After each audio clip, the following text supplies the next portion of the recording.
Chapter 19. I dreamt of roast beef, sliced pink and dripping with juice. A roast beef bigger than a horse, set on a giant platter that took up the entire front room, surrounded by steaming potatoes, parsnips, and loaves of fresh bread. I had a bowl of butter all to myself, and my very own pitcher of cold apple cider. The smell of mincemeat pie floated in from the kitchen. I lifted the first bite to my mouth when a noise snapped me awake. A footstep. A heavy footstep by the window. Silas scrambled off the blanket and ran across the floor. "What was that?" a strange voice asked. The room was silent. I held my breath. "Probably a rat," a second voice answered. "Hurry up, get in there." Another footstep landed by the window. I turned toward the noise and saw a thin man in the moonlight. He was nearly as tall as the door, but I couldn't see his face. He glanced around the room. His eyes did not catch me in the shadows. A second man entered through the window, shorter than the first. "There's no one here," the tall one said with more confidence in his voice. "You worry too much." I closed my eyes. I'm still dreaming, I thought. These men are not here. I opened my eyes again. The tall one opened one of the cupboards built into the wall by the hearth. The short one peered outside. "I saw what I saw today, and I saw smoke coming out of the chimney today," the short one said. "I don't know why I follow you. We should have gone to 4th Street. Nobody down there." He tapped the back of a chair nervously. "You worry too much. Look at this fireplace. There's been no light here for weeks. Come away from that window and help me. They don't serve whiskey here, but they have plenty of pewter and silver hidden somewhere, no doubt. Check the drawers over there," he said as he pointed to the chest behind me. My stomach flipped. What should I do? If I screamed, Grandfather might wake, and they would attack us both. The front door was locked, and I didn't have the key. I could try to slip out the window and run for help, but who could I run to? Would anyone bother with a trifling robbery when there was death at every door? The short man took a few steps in my direction, then stopped. He turned his back to me. "It's too dark over here. I need a candle." I slipped out of the blankets and into the corner. I needed to get them out of the house. If I could sneak out the window, I might try to scare them off. The tall one swore. "You don't need a candle. Shut up and do what you're told." I froze against the wall as the short one approached, grumbling under his breath. The window was just beyond my left hand, and the chest of drawers was on the other side of the window. The short one stood 3 feet away. I tried not to breathe. "Look at this," the short one said as he held up a chess figurine. Grandfather had won that chess set in a card game from a ship's captain from Siam. He taught me to play chess before I learned to read. I simmered as the thief rubbed the queen in his dirty fingers. "It's not worth nothing hereabouts," he said, "but I bet it would fetch a handsome sum in New York." He opened a sack tied to his belt and put the chess piece in. My hands balled into fists as he collected the rest of the chess pieces. King, bishop, knight, pawn, all smudged with his fingers, polluted by his breath. How dare he? My jaw tightened. Why were they here, standing in my front room, stealing the hard work of my family? I wanted to drop him into a sack and boot it out the door. The tall thief lifted Grandfather's sword from the mantel. "Go to New York if you wish, but I know a gentleman in Wilmington who will pay a pretty price for this." That's not worth a Continental, the short one laughed. I could get a better price for my old stockings. Every old man in America drags his rusty sword around and claims he ran it through 100 British. It's a piece of junk. I glared at him from my hiding place. Grandfather did kill British soldiers with that sword. He told me so himself. Steady on, Maddie. Crawl out the window as soon as he looks away. The tall one pulled the sword from the scabbard and slashed it through the air. Maybe I won't sell it then. It could be a handy weapon. He tested the blade with his thumb. Still sharp, and I don't see a bit of rust. I could become a highwayman. He advanced across the floor toward his partner, waving the sword. What ho there, my good man! I have come to relieve you of your purse. Give over. Let's fill our bags and leave. You can play at the tavern. The tall one would not relent. He pressed ahead, continuing to brandish the sword back and forth wildly. The tip of the blade swept by my face. He shuffled forward another foot and waved his arm again, the sword level with my neck. No! I screamed as I ducked. As soon as the sword passed over me, I ran for the kitchen, colliding with the tall man and knocking him down. It's a ghost, the short man cried. It's a girl, you fool, the tall one growled as he jumped to his feet. Get her! I ran through the kitchen to the back door and fumbled with the bolt. The thieves' footsteps thudded on the oak floor. Open, open, open! The bolt slid back. I pushed down the latch and opened the door. I crossed the porch in 2 steps and ran across the warm earth toward the gate. My foot came down hard on a sharp rock. I cried out but kept running. The gate was only a few more steps. Faster, faster! 2 bony hands curled around my shoulders like the claws of a panther and yanked me backward. I hit the ground so hard it knocked the breath out of me. The tall man picked me up and carried me back into the house where the short man was finishing his search through the chest of drawers. You should have let her go, the short one said. What good is she to us? This haint here will tell us where they've hidden all their silver. I'm sure they've got a strong box as well, the tall man said as he tied my wrists together in front of me. I spit at him. Smack! The tall man slapped me across the face, jerking my head backward. Don't hit her, the short man protested. I'll do what I please, the tall man said as he wiped his face on his sleeve. Now, missy, the silver and the strong box. Where are they? We've already been robbed.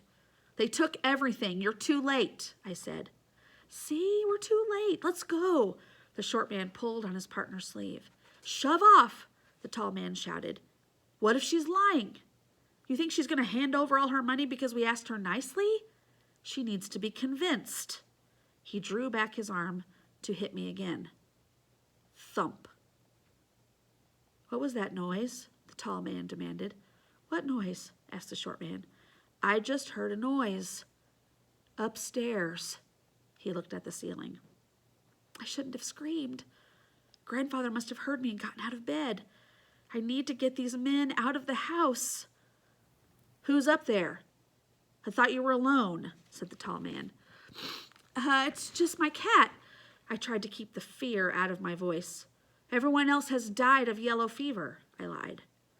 Saints preserve us, more fever victims, groaned the short man. Let's go now. This wench is probably fever poisoned too. She don't look too good.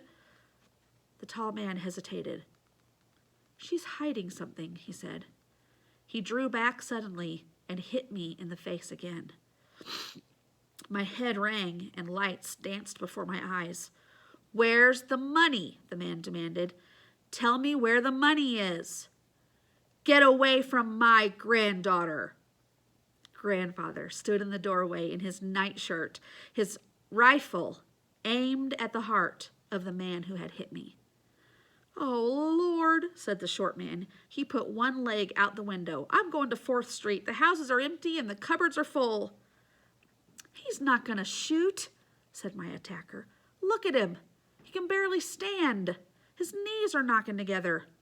One puff and he'll blow over. Isn't that right, old man? Now tell me where you've hidden the money or I'll have to hurt this little girl here. I'll count to 3, said Grandfather. He wasn't fooling around. Grandfather never fooled around when he counted to 3. The few times he had whipped me had been when he counted to 3 and I didn't listen. 1. The short robber scrambled out the window without another word. 2. Grandfather swayed to one side. He was breathing heavily, too heavily. No, Grandfather, I pleaded, put the gun down. He licked his lips and stared down the barrel. 3. Everything happened at once. The gun fired just as the tall man leapt to one side. The blast knocked Grandfather against the doorframe. The tall man jumped on Grandfather and punched him in the face. I kicked at the tall man until he hit me with the back of his hand and sent me sprawling. I struggled to my feet. Grandfather's sword still lay on the floor where the robber had dropped it. I picked up the sword, holding it in 2 hands. Grandfather had taught me a bit about sword play, along with his other army lessons. Let go of him, I shouted. The man ignored me. His hands were around Grandfather's throat. Grandfather weakly hit back at the man, but it had no effect. The man struck Grandfather's head against the floor. Grandfather's eyelids fluttered, then closed. No, I screamed. I swung the sword and gashed the thief's shoulder. He howled and rolled to the side, grasping at the bloody wound. You cut me, he said in disbelief. The wench cut me with a sword. Get out of my house before I cut out your heart. I raised the sword and ran at him. He lurched to the window and crawled through it. I followed, screaming the kinds of words that would have raised every hair on my mother's head. I chased the man for a block before I remembered that Grandfather was out of danger. But he needed me back home, not standing in the street in the dead of night, brandishing a bloody sword like a pirate. He was sitting up when I returned. Don't move, I'll help you. I dropped the sword to the floor and struggled free of the bonds that held my hands together. He looked at me with a slow smile. Always knew you had it in you, he said hoarsely. You're a fighter, no doubt about that. Hush, don't say a word, I cautioned. I grabbed my bedding and made a pillow for his head. I'll get you some water. No, he insisted. He grabbed my shift. Stay. The moonlight quivered as thin clouds scuttled across the sky. I could smell the stench of the intruders and the soap Grandfather had used to wash his face before he went to sleep. His eyes started to close, but he forced them back open. He fumbled for my hand. I'm sorry, Maddie, he panted. I'm leaving you alone. I shook my head mutely. No, this would not happen. No, please, God, anything but this. He nodded once. My time. Too early. So sorry. I covered my mouth to hold in the scream and rocked back and forth. After all he had been through, to die like this? Don't die. I couldn't hold the words back. Don't die, Grandfather. Please don't die. I love you. Please, please. Oh, dear God, please don't die. My face was wet, my tears splashing onto his cheeks. Strong, he whispered. Beautiful. Clever. My sweet Maddie. He closed his eyes. I bent down to kiss his forehead. I thought I heard his last words. Love you. Dead? Grandfather couldn't be dead. My grandfather? Candy-giving, wood-chopping, tobacco-smelling grandfather? Who carried me to Philadelphia like a princess? Who knew every politician, every printer, carpenter, captain, who fed stray dogs, who curbed mother's tongue, who carved me a doll's cradle, who dried my tears. Dead. I held my breath and waited for the earth to stop spinning. The sun need not rise again. There was no reason for rivers to flow. Birds would never sing. The sound came straight from my heart, as sharp as the point of a sword. I shrieked to the heavens and pounded the floor with rage. No, no, no! Don't take him! No, no, no! I picked up the sword and attacked a chair as if it were death itself. When the chair was a pile of firewood and the sword dull, I fell to my knees by the side of my grandfather's body, dead, growing cold. I straightened his arms and legs so he might lay with dignity. What should I do next? There was no one to ask. I felt like a baby girl just learning to walk. Only the ground under my feet was shaking and I had no one to hold on to. Silas padded in and rubbed himself along grandfather's hand. He lay down beside me. I took a shaky breath and looked at the face that had loved me so much. The light was gone from his eyes, blown out. I gently closed his eyelids with my fingertips. I was not afraid to touch him. There were other things to do. Think now. I tried to remember the funerals I'd seen. I dimly remembered seeing an elderly woman's body during a wake when I was younger. There was a bandage around her jaw to keep her mouth closed. I pulled myself from the floor and marched to the clothes press. I took out a few of our finest napkins and a linen tablecloth. A small package thumped to the floor, but I didn't bother to examine it. I used the napkins to bind up grandfather's jaw. I hesitated before moving him onto the tablecloth. Would he want to be buried in his nightshirt? A smile skirted across my face before I could stop it. I thought I heard him chuckle, but his body was as still as ever. He once told me that death is the eternal sleep. What could be more fitting than his nightshirt? Might be more comfortable than forcing him to wear tight clothing for eternity. He'd understand. I covered him with the tablecloth, but it sent an icy chill through me. I was supposed to cover his face. That's what people would expect. But I couldn't force myself to do it. He had such a kind face. I folded the tablecloth down below his chin. It looked like he was asleep. An owl hooted outside.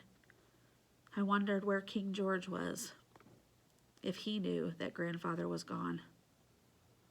Maybe that's why King George had left us, to prepare a place for this old soldier. I sniffed and wiped a tear from my face. Silly to cry about a dead parrot, I told myself. That first tear gave way to another, and then another. I passed the night kneeling by the side of the finest man I had ever known, praying that morning would not come.